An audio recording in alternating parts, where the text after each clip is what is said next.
Oklahoma, Mr. Hern. Mr. Chairman, thank you for hosting this important hearing. It's been a long time coming. Let me be clear that unemployment fraud is not a new issue. However, no one here can deny that since the start of the pandemic, the number of fraudulent claims has skyrocketed. I know I'm not the only one here who has experienced this firsthand. Now, I first shared my story during a roundtable hosted last year by my Republican colleagues on this very topic. From their lack of action, it is increasingly evident that the Democrats, my Democrat colleagues, aren't grasping the scope of this issue, so let me show you.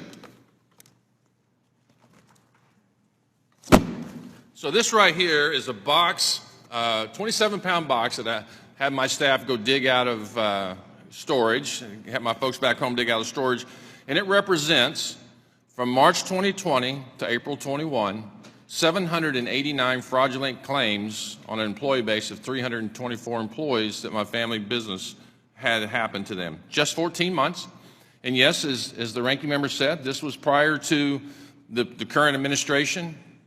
But that should make it all the more important of why we need to investigate the fraud that's going on across America. The American taxpayer does not care who's in the White House. They want to know where their taxpayer dollars went, and did it go to not any Americans at all? Did it go to places like India and elsewhere around the world, as we knew what went on? These 789 fraudulent claims were of people that never worked for me, ever. In 25 years of business, had never worked for me. And had we not done due diligence on every single claim, they would have been paid out. Now, I will tell you, when you look at this, we also had people who had been continuing to work that got 1099 saying they were not working. And yet we still do not want to have an adult conversation about what really went on with hundreds of billions of dollars of fraud across this country in the UI program.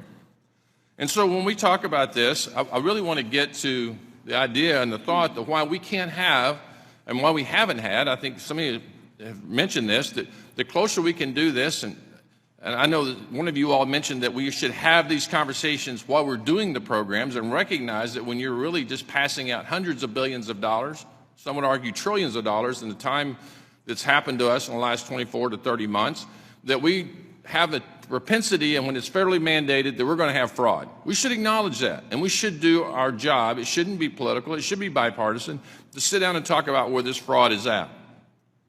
Now, I will tell you that we know that this unemployment insurance system is deeply flawed. It's been around since 1935. People have figured out how to beat the system. It's happened. We see it. This is a testament to it. Anybody's more than welcome to look at it. You can't take pictures because it has Social Security numbers on it, but you can take a look at them and see what we're talking about.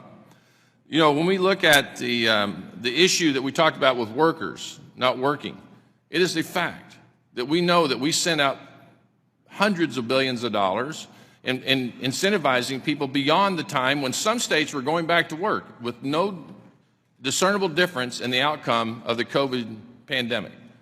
And yet people in the state of Oklahoma were funding fraudulent claims in places like California and New York, and no offense to my friends, but that's where the largest amounts of, just from the sheer population, the fraud occurred.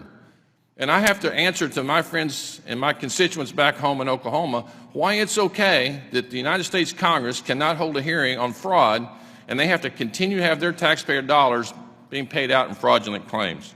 Mr. Turner, what motivation do states have to mitigate fraud when the burden of loss falls on the federal government? Well, first, I think there is incentive. And part of what the department is trying to do is also offer up a policy of getting a 5% return on when fraud is pointed out, and have that fraud returned back. So I think that's part of the incentive I know the department is trying to do, and we concur with that. That's been part of their recommendations because that would help them pursue it a little more vigorously. So in following up to that, what's been done to hold the most negligent states accountable so that the hardworking people of states like Oklahoma aren't paying the price?